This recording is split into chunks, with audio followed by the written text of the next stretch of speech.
All right, if you could turn your attention to the front, to the projection screen. There's two dashing gentlemen on that screen in front of you. First off, I'd like you to maybe ask for volunteers. Let us know who the fellow is on the left. Yes. Andrew Jackson, the great populist. And on the right we have, raise your hand if you'd like to answer. Al Gore. Al Gore, yes. So what do you think these two men have in common? Feel free to brainstorm if you'd like to. It doesn't necessarily have to go.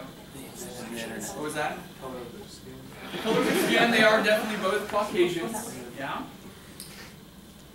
Yes? Didn't Al Gore win, like, more votes, but he didn't win the electoral college or something like that?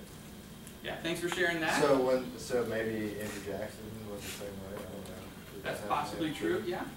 Anybody else have any other things that they noticed?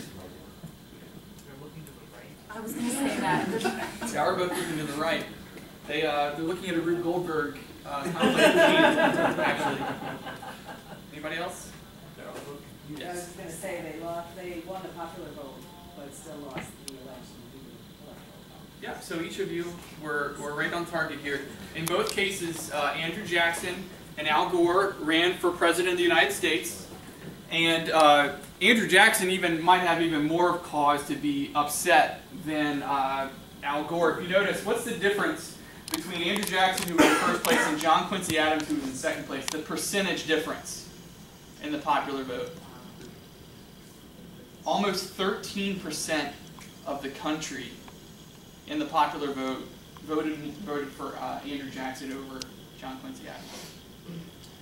But as it happened, Andrew Jackson didn't receive the majority that he needed of the electoral votes at that time.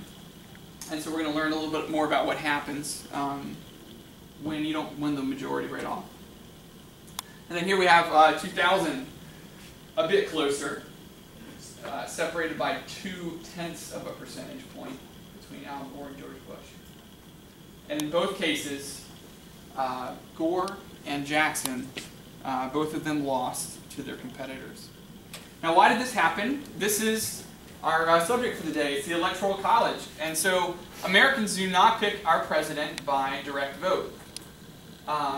Technically, they only select electors from each state. Each state has a specific number of them. And they form what we now call, what we've been calling for about the last 100 years or so, the Electoral College. And that group, after the election, actually officially elects the president. You may not know, but the Electoral College, or these electors, were written right into the Constitution from the very beginning. And so the official terminology here, each state shall appoint in such manner as the legislature thereof may direct a number of electors equal to the whole number of senators and representatives to which the state may be entitled in the Congress. And the whole idea behind this was for electors to function as free agents. Now, long before Albert Pujols ever went from the Cardinals to the Angels, these were the original free agents.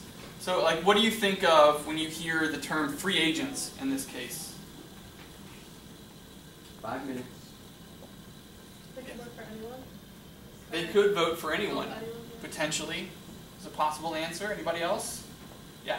They go with whoever gives them the most, be it money or... Yeah, depending on how well you could hide it, maybe, from others. Yeah, that could be a factor. Anybody else? We're going to talk about this in just a moment. But this function of the electors as free agents, able to vote for whomever they please, no matter what the popular vote is an important thing that the Founding Fathers really hold to. Why was it created? Well, from the very beginning, George Washington and others talked about the dangerous, toxic influence of political parties, potential political parties on the process, and how that might shortchange the ability of the American people to make good decisions based on the character of the person that is running for office and the policy that they might offer. There's also fear that the founders had that the average citizen wasn't knowledgeable enough to select a president. So no matter what the popular vote is of those citizens who have a vote, they were afraid of mob rule, as people who've practiced democracy have been for thousands of years. So do you think that was a real problem then, in the early days of our country, and why might that have been a problem? Just kind of brainstorm out loud. Do you really think that was a problem? Mob rule, or that the people didn't have the tools to be able to elect, to make good decisions? Yeah, probably, because they just went through a revolution, so the mob just took over a whole, like, country, basically. Yeah. So, yeah, I would suspect that they were very worried about mob rule. Yeah. I was also gonna say they just didn't have the access to information. Common people did not have the access to information quite the same way then that we do now. Yeah. And so, you know, knowledge was disseminated in such smaller paths that fewer people could sway the minds of many much more than now. Perhaps, some could argue So not. less access to media or good journalism, less Or access, just maybe people that, information, just yeah. even information. They couldn't get their hands on always what Congress was even doing or whatever. Yeah. Anything else you might think that might have caused a problem, or do you think that they were just overly concerned, that they were just elites that believed that everyone else lacked the capacity to reason like they did? Was that possibly a factor? Have there always been elites in society who believe that they know better than everyone else how to run things? Yes. So I think we could at least come to that slight implication that they may have believed that they were the only ones who really were able to make hard decisions for our society. But yes, there was this issue of lack of access to information, and people struggling to be able to make good decisions from that.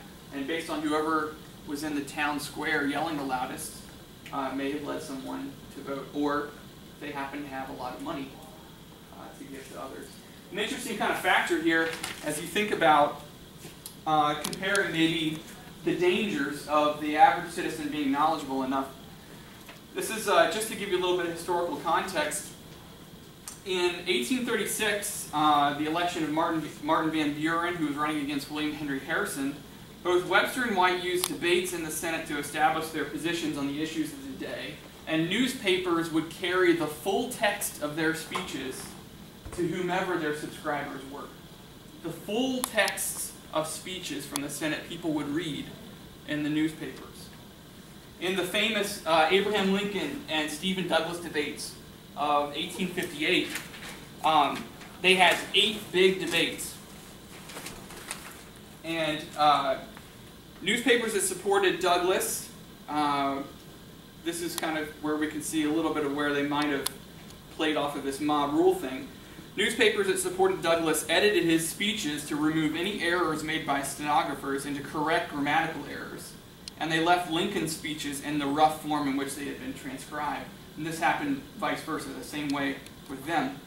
But if you consider this, when in the 8 towns that they went into, the format for each debate was this. One candidate spoke for 60 minutes, that is 1 hour. Then the other candidate spoke for 90 minutes, an hour and a half, rebuttal. And the first candidate was allowed a 30-minute, what they called rejoinder. So each of them gets 90 minutes to lay out their positions of the future of our country. 10 minutes. So compare that, if you would, to present-day debates. What are you aware of? Times. Did they not take questions in their debates? It sounded like it was just pure delivery on their part. Anybody watch the debates recently? If, say, President Obama was offered the opportunity to lay out his foreign policy, how long did he get? 2 minutes, with a rebuttal by Governor Romney of usually 1 minute, and then about 2 minutes of open discussion. So we had the opportunity to hear, as the American people, the foreign policy of 2 gentlemen in a grand total of 7 minutes. The future of America's foreign policy and our role in the world. Maybe, in some ways, they were more informed as citizens than we today. I mean, I just got to the USA Today and pulled it out before I came to school today. And there is an election 2012 section in here, and we have a comparison of President Obama going to Letterman and Romney not. Potential absentee ballots in Ohio. A large half-page advertisement for Amway. and we have a couple of sound bites from each candidate. So one could potentially say, maybe we are less informed as an American public, even though we have all this media to make decisions. But it's kind of like on one hand, on the other hand kind of thing. And we want you to be able to form perspectives based on that.